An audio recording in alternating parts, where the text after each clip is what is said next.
What's happening, everybody? Grand Prix GTP02 here, kicking it back once again up here at Humble Hyundai here in the north end of Houston, Texas. And as you can see by the weather outside, it has been a wet and wild day already up here in the north end of Houston. Had quite a lot of rain, and unfortunately, the weather seems to have set the mood for this review because unfortunately, it is a little bit of a bittersweet one.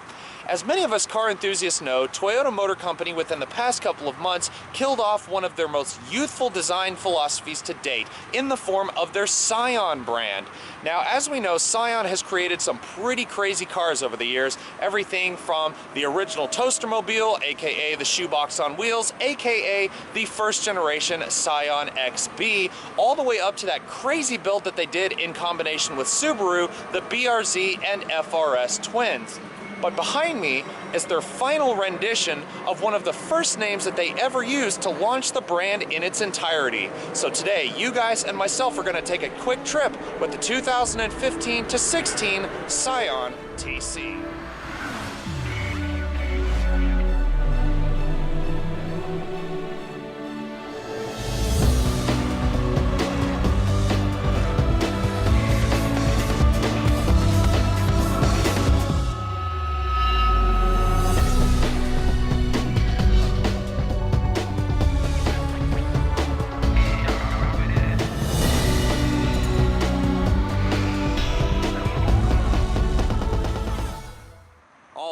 So the final generation of the Scion TC. Well, to any automotive enthusiast or any automotive-minded person in general who has known of or seen the Scion brand at any point during its over decade of existence has more than likely heard of and or more than likely seen a TC in some form or fashion. Now, like I said before, the TC was one of the initial trio of cars that Toyota used to debut the Scion namesake as a whole. They started off with the XA and XB, which were both five-door wagon-like vehicles, and then followed it up with their sporty two-door coupe, the TC. You can kind of see where they got their nomenclature because not too long afterwards they launched the XD, which to me was not necessarily one of my favorite cars that Scion has ever created. And then in 2013, they launched the FRS after they debuted it as the Toyota GT86. Now, all that aside, the TC remains one of my favorite cars that Scion has made for several different reasons. For starters, the price tag and what it offered as standard equipment without having a lengthy options list.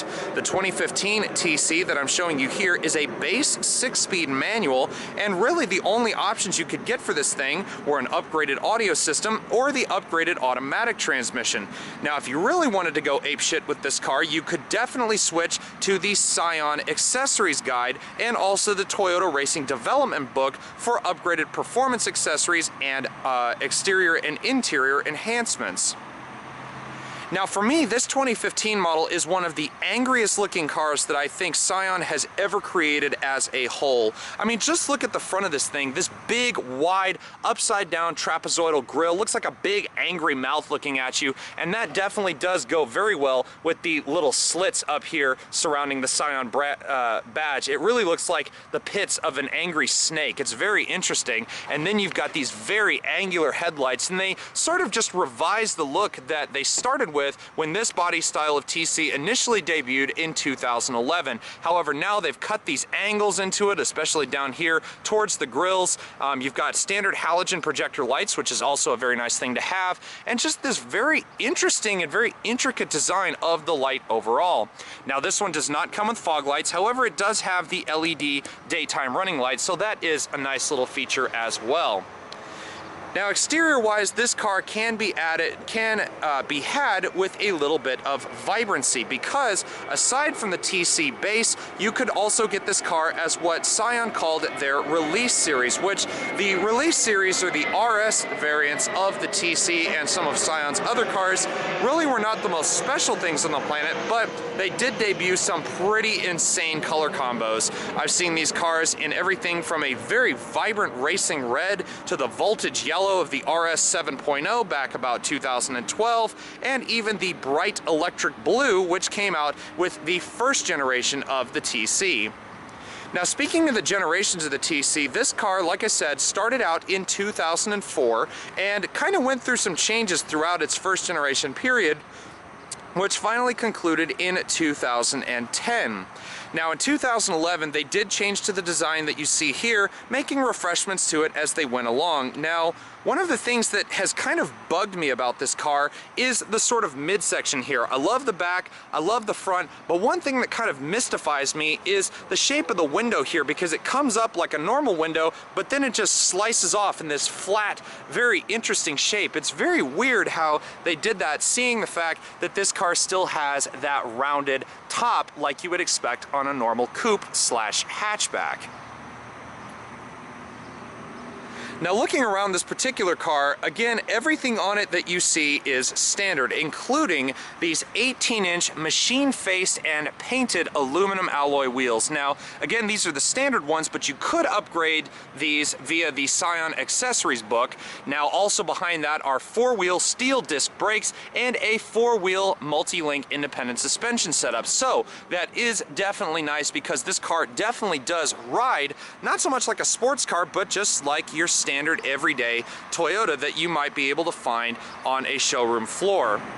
A couple of other things that I do like about the exterior of this car are here at the back with these clear lens LED taillights. They're red LEDs, and as you can see, they're in that pentagonal pattern with the one in the middle. And another thing I also like about this car is, even though the back deck looks very short, one of the party tricks of the TC has always been the fact that this area, along with all of this back sheet of glass, does actually open up as an entire hatch, and you'll see that later on in the review.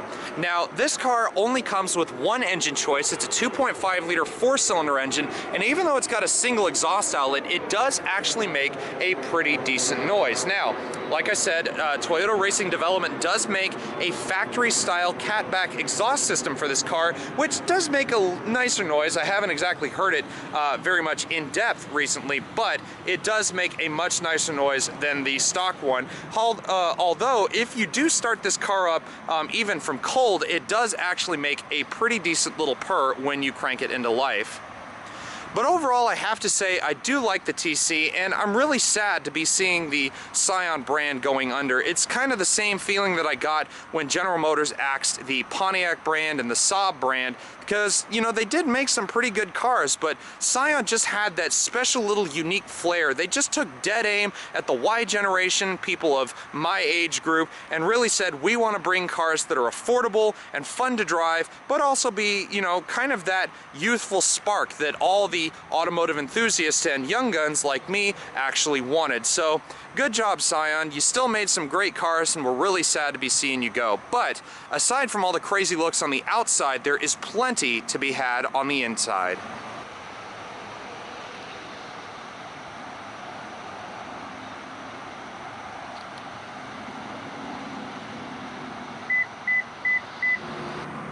Now, moving on to the TC's interior, the first thing you'll notice is that opening the doors, this being a 2-door coupe or coupe, depending on how you say it, the doors are a little on the long side, so if you're trying to maneuver around in tight parking spaces, it's pretty much the same problem that you'll face with a lot of other 2-door coupes. Longer doors, so you may possibly end up transferring the paint from the outer edge of the door into someone else's car. Hopefully that does not happen. Now, this car being set in the under $20,000 price bracket as the base model, you're not going to find premium materials really anywhere. There is plastic just about everywhere here, and I'm not saying it's bad, because it does save on weight, obviously, so there is a bonus to this, but it is lackluster. So sad to say, it's not exactly my favorite part of the TC. You do have a padded door panel here. It does have a little bit of give to it, and it's trimmed in a nice piece of cloth. You do have all your powered amenities as standard, so no manual crank windows. This is not that basic of a car, even as cheap as it is. So you do have an automatic up-down driver's window. I wish they did it for both, but that's just me. But you have your other power window, your power door locks, your window locks, keyless entry as I showed you before, and your power mirrors located just to the left of the steering column. Now, before we get to the rest of the interior, one of the things that I really like about this car is the fact that it is quite spacious. Even though this car is a little bit lower to the ground than most 2-door coupes, this car does have a lot of interior room. In fact, fact, between the cargo space in the back and all the interior space itself, you're looking at 103.1 total cubic feet of interior volume. That's not just cargo, that's front seats, back seats, and trunk capacity all in one. So it is quite roomy for a small car. Now, this one having the dark charcoal cloth seats, I do actually like the fact, number one, that it's two-tone, so it does add a nice little appearance or a visually pleasing aspect to me, but also the fact that where the main parts of your body touch, so say your upper back, your lower back, your rear end, and the upper end of your legs actually touch, the cloth is actually soft. It's actually not as rough and crude as a lot of people may remember. That is kind of reserved for the outer bolsters here, but then again, this is what you're going to be brushing up against the most, so it has to take a lot of abuse, so it has to be of a little bit more of a coarse or rough material. But as far as the seats themselves, they don't pinch me in any wrong places. I still got a good bit of room up here for my broad shoulders, so that is nice, and they are also manually adjustable. Now, like I said before, this is a roomy car, and one of the things that contributes to that in this particular instance is the dual vista panoramic sunroof, which I believe is an option on this car. I didn't think I saw them with every TC, but that is nice to have that there, because if you open that shade, you do get a couple inches, or at least like an inch of extra headroom. Now, once you finally plunk yourself down inside the cockpit of the TC, again, the first thing I noticed is I didn't really have to duck my head when it came to getting into the car. I mean, obviously the door space is rather large, but you would think with the upper part of the window and door frame being completely flat that you would have to kind of fall into it, but I really didn't have to fall into this car. The entryway is quite wide, and again, for someone of my stature, about 6'1", I really had no problem getting into this vehicle whatsoever. So, first things first, we'll go ahead and bring this car to life. Most TCs did not come with push-button ignition. They just came with your standard Toyota key, as I said before. The last TC I reviewed, which was the 2012 Release Series 7.0, did come with a TRD, or Toyota Racing Development, push-button ignition system and keyless access system for it, but I have not seen another TC with it since. So, here's the key to the car, as I just showed you already. You've got aluminum sport pedals in this one. I think those are actually aftermarket. Anyways, put the clutch in, key in the ignition. You do have that kind of whimsical Toyota chime. Gauges do their nice little sweep, and they light up that beautiful bright orange, and you've got that nice little Scion logo that appears up there. But anyways, after all of that, you turn the key, and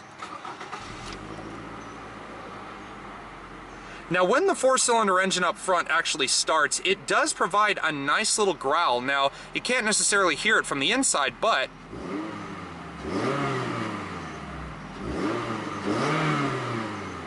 it does actually provide a nice little rasp to it. It's actually kind of a growl. It's a very, very nice sounding engine.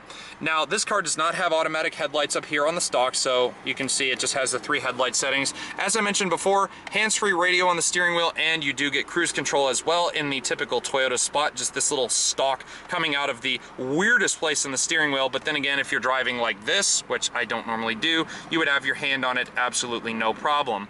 Now, as for the rest of the interior, certain things about it I do like, but also certain things I don't. One of the things I do like, though, is the fact that this car does come not only with the Pioneer head unit with a touchscreen interface, it also does come with Bluetooth. But one of the things I don't like about it as well is the fact that the Bluetooth is located in a very interesting place, because, as you can see, Bluetooth device connection failed. The phone button is over here rather than on the steering wheel. Would have been nice to actually see that transferred from the radio to the steering wheel, making it a little bit easier and more accessible instead of having to take your hands off the wheel to access your phone.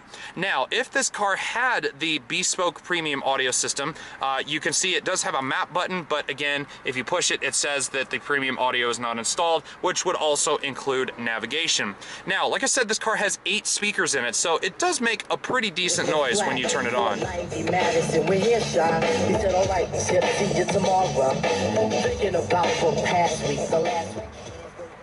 Now, being the fact that this is a touchscreen interface, everything does have a pretty good response to it. So you just touch it, whatever you have your Bluetooth, as I said, AM, and FM. And again, the touchscreen is actually very responsive. You don't have to like jab your finger into it, which I noticed a lot of them you have to. But anyways, very good response with that. If I could show you the Bespoke, I would. But other than that, again, very simplistic. You have a single zone air conditioning system. Really, you would only have 2 passengers in the front. You don't have any vents coming out of the back here, so your rear passengers may have to suffer just a little bit. But also you have your temperature control on the right, front and rear defroster, air conditioning recycling, your climate zones over here on the left, and then of course introducing the AC altogether here in the middle of your temperature control. Now down here below, you've got a pretty nice sized storage area, but it's not enclosed, so if you put like your phone down there, it may start sliding around just a little bit. You do have your traction control and your standard USB and auxiliary input, so that is kind of nice. And the storage would be useful if you had like a cord, like the one plugged into the USB or auxiliary, and your phone was down here, so it would provide a nice little storage area as well. Now again, this car is the 6-speed manual transmission. Again, you could get it with the manual or the automatic. You couldn't get it with a CVT or anything, and I'm glad Toyota did not put that in there. But as far as the transmission itself, it's a little rubbery in terms of the throws. They're kind of loose, a little lackluster, but Toyota, or Scion rather, did offer the Toyota Racing Development short throw shift kit, so that may firm things up a little bit shorter throws, so that would make it nicer altogether. No backup camera, so even though you go into reverse by lifting up on the collar and going up and over, again, nothing shows up on the screen, so no surprise there. Again, not too many options on this particular car.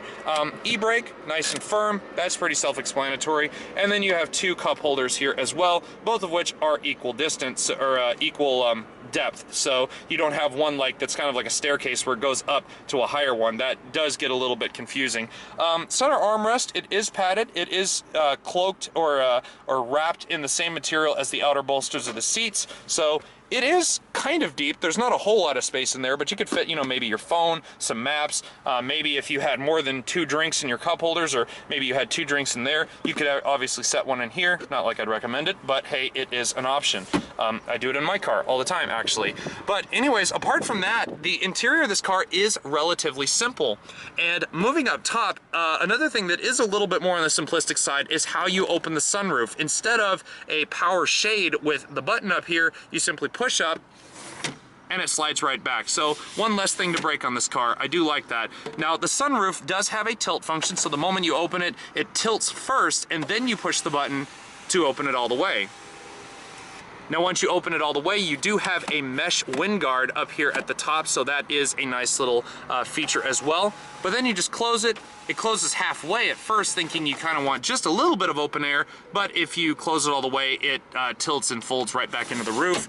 Only the front portion opens, so the back one here, if you open it up, it's just to let in a little extra light for your back passengers. But other than that, very simplistic on the interior, not too much to distract the driver from the actual job of driving. And again, I really like the interior of this car, despite the lackluster quality of some of the panels.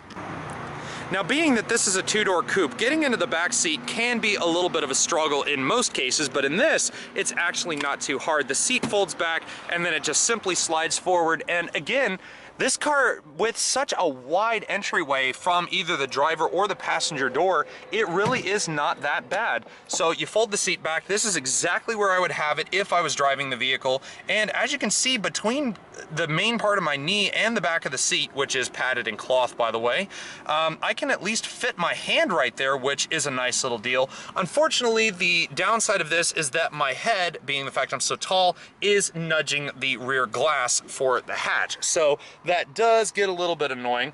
The rear seats are 60-40 split fold, and that does open up to quite the sizable trunk space. You do have enough trunk space there in the back to start with already, and we'll see that here in just a minute. But overall, I mean, this thing is actually quite spacious for a small 2-door compact coupe. Kind of get my way out of here. Don't really have to duck your head too much. I mean, you do have to duck in general, but anyways, seat slides back and it simply locks in place. Now when it comes to storing stuff in the back of the TC, this car is quite accommodable for quite a lot of large objects. For starters, like I said, the party trick of the TC is that that whole back glass right there and this short little deck lid do open up as one whole unit. Now there are a couple of downsides to the back of the TC. For starters, it does have this rather shelf-like area here. It's not deep, so maybe smaller objects such as bags or duffel bags, things like that, probably the best things you could fit back here unless you folded those rear seats down. As far as dimensions go, you're looking at 14.7 cubic feet of cargo volume just here behind the rear seats. But like I said, if you fold those 60/40 seats in the back forward, you're going to open up to a lot bigger area. So 14.7 initially, pretty sizable, but again, that shelf in the bottom does actually detract from potential storage space. You do have other little cubbies in the side and also a nice little spare tire hidden underneath, with all of your tools and accessories needed.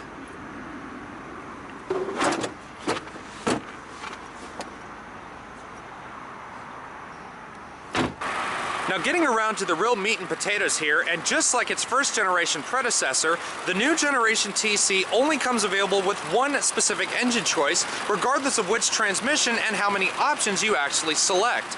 Nestled here in the engine bay is Toyota's 2AR-FE 2.5-liter 4-cylinder engine that features double overhead camshafts, 16 valves, and Toyota's dual variable valve timing with intelligence. This engine makes 179 horsepower and 172 pound-feet of torque. Now for those of you that are curious, yes, this is the exact same engine that Toyota uses in cars like the RAV4 and the 4-cylinder variant of the Camry. Now the fuel economy numbers for the 2015 and up TC are pretty good. With the 6-speed manual transmission here, it averages 23 miles per gallon in the city and 31 miles per gallon on the interstate highway. So all in around another beautiful example of Toyota's bulletproof engineering. Now to anyone concerned with the safety side of the TC, being the fact that this car is aimed directly at the youthful side of the automotive market, then fear not, because this car comes with at least 6 airbags as standard. You have side impact airbags located down as noted by the markers on the side of the seat. You have the driver and passenger front impact airbags, as well as side curtain airbags as noted by a small little notation up here on the upper part of the A-pillar. Now this car also does come with anti-lock brakes. It also comes with traction control and a few other little key safety features that most people will appreciate. Now finally, sitting down in the passenger side of the TC, again, it is very comfortable. I have a lot of headroom, I have a lot of leg room, my knees aren't too uncomfortable. The only thing that would concern me is the fact that this dash is complete plastic. Now also, as you can see, it does have knee airbags down here. I just happened to notice that, so that is a very, very big safety feature. So at least 8 airbags now that I can think of it, with the 6 I just mentioned, and then also the knee airbag down here, so that is very, very nice to have. Now as far as the glove compartment, it's not the biggest thing in the world. The opening is certainly not large, but what is large is the amount of books that you get with this car as standard, and in a very, very funky designed booklet when you buy the car with that little Scion tag on the side. That is kind of nifty, very, very interesting and creative. But the glove box itself, it's not lined with felt. I wasn't expecting anything as such, but overall, a very nice glove box no less. And overall, I really do like the TC, but again, it is very sad to see the Scion brand go. A few of their last cars, the IA and the IM, I wasn't exactly a fan of, but I've always been a fan of the TC. It's always been one of my favorite cars that Scion created from the very beginning, and definitely one of the coolest ones that I've ever seen as far as the automotive customization market is concerned.